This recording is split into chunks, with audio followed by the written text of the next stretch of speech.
अस्सलामुअलैकुम व्यूवर्स, कैसे हैं आप सब। दुआ है रब से कि वो हमारा शुमार खुशियां बांटने वालों में करे। आज मैं आपके लिए मूली के पराठे की वो रेसिपी लेकर आई हूं जिसको फॉलो करके अगर आप पराठे बनाते हैं तो आपके पराठे बहुत क्रिस्पी बनकर तैयार होंगे और पराठे पकाते वक्त बिल्कुल नहीं टूटेंगे। तो चलें रेसिपी स्टार्ट करते हैं। यहाँ हम 3 कप आटा ले लेंगे। अब इसमें 1 टेबलस्पून घी, 1 टीस्पून नमक शामिल करने के बाद पानी की मदद से एक नरम डो तैयार कर लेंगे।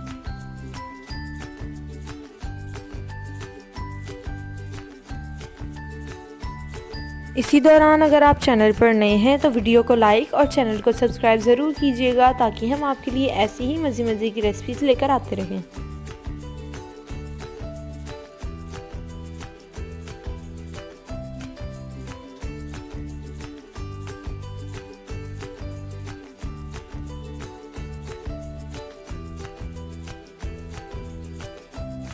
तो लीजिए, हमारी डो बनकर तैयार है।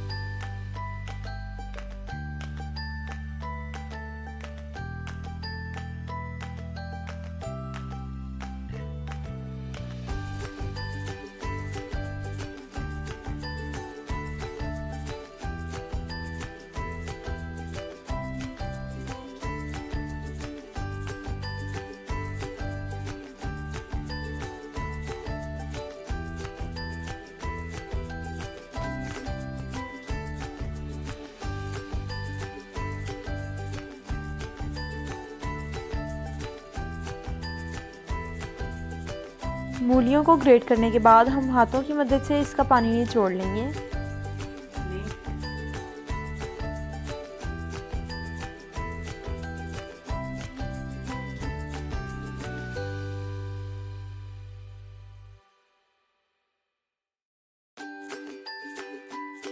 अब एक पतीली में 1 टेबलस्पून ऑयल ले लेंगे।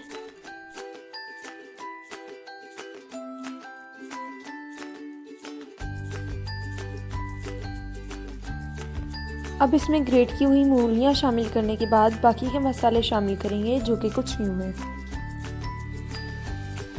ज़ीरा 1 टीस्पून, कुटा खुश्क धनिया 1 टेबलस्पून, चाट मसाला 1 टीस्पून, कुटी लाल मिर्च हाफ टी स्पून, हल्दी 1/4 टीस्पून, नमक हाफ टी स्पून। अब इन्हें अच्छे से मिक्स करके 1 मिनट के लिए पका लेंगे।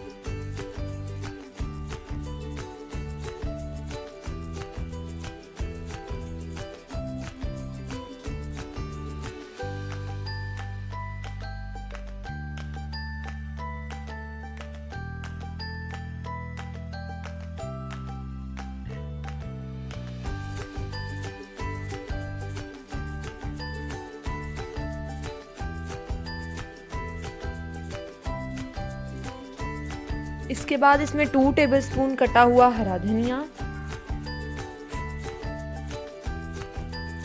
अब 1 टेबलस्पून बारीक कटी हुई सब्जी मिर्च शामिल करके अच्छे से मिक्स कर लेंगे।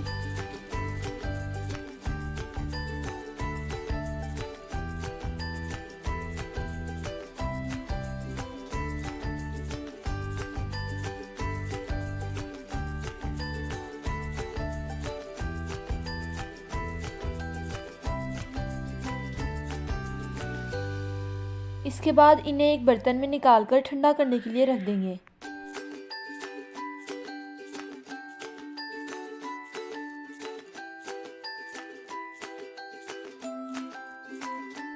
अब यहाँ हमने जो आटे की डो बनाई थी वो बिल्कुल सेट हो गई है।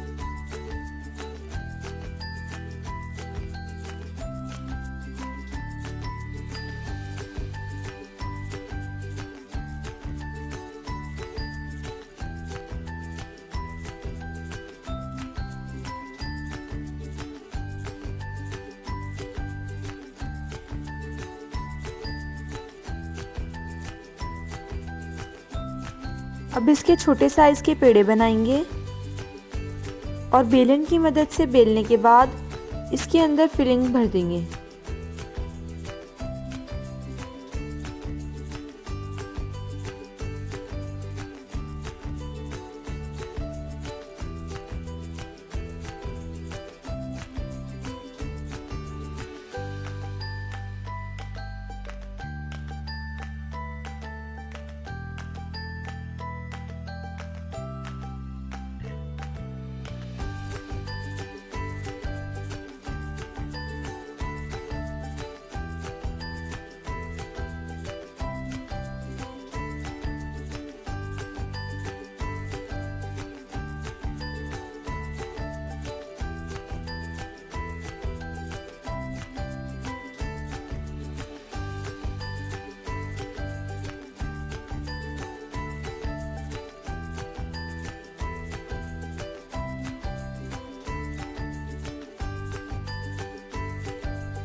किनारों को हाथों की मदद से अच्छे से प्रेस कर लेंगे ताकि मज़ीद बेलते वक्त फिलिंग बाहर ना निकले।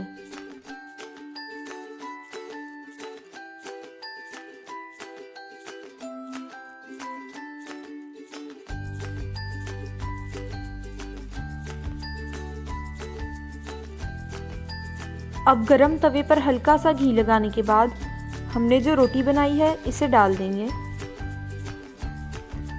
यहाँ मैं पराठा बनाने के लिए घी का इस्तेमाल कर रही हूँ, अगर आप चाहें तो ऑयल भी यूज़ कर सकते हैं।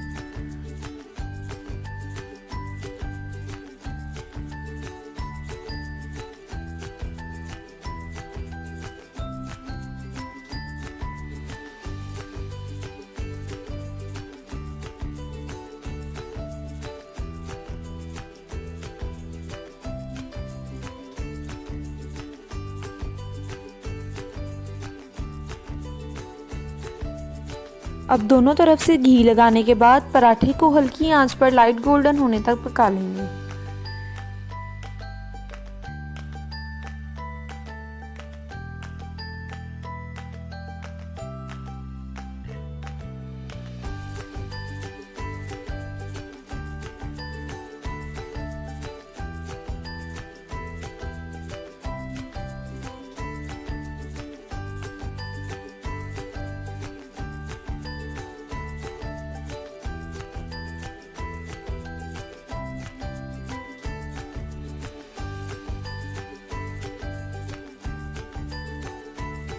दौरान इसे चम्मच की मदद से प्रेस करते रहेंगे ताकि पराठा अंदर तक अच्छे से पक जाए।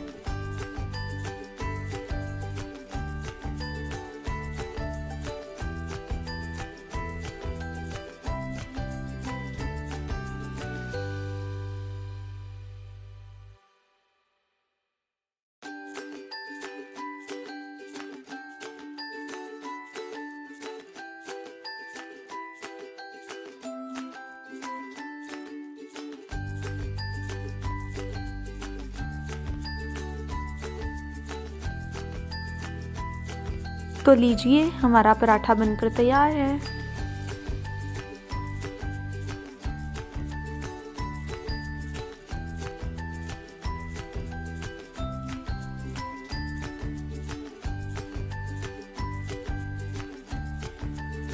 आप चाहें तो इसे रायते या चटनी के साथ भी सर्व कर सकते हैं।